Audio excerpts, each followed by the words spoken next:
তিনটে ফেসবুকে ভিডিও দেখলো, বলছে সূরা ফাতিহা না পড়লে নামাজ হবে না। আমার দিকে তাকান, আমার দিকে দেখেন, সূরা ফাতিহা না পড়লে নামাজ হবে না বলছে।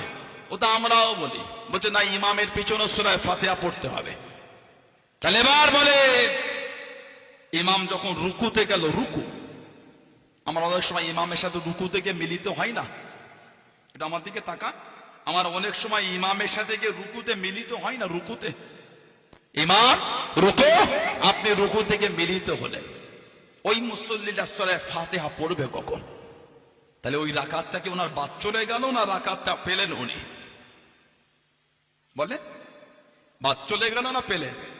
বাদ চলে গেল। তাই জানেন আপনি কি করে জানলেন? বলে কে আপনাকে বললো ইমামের সাথে রুকুতে মিলিতে হলে রাকাত বাদ?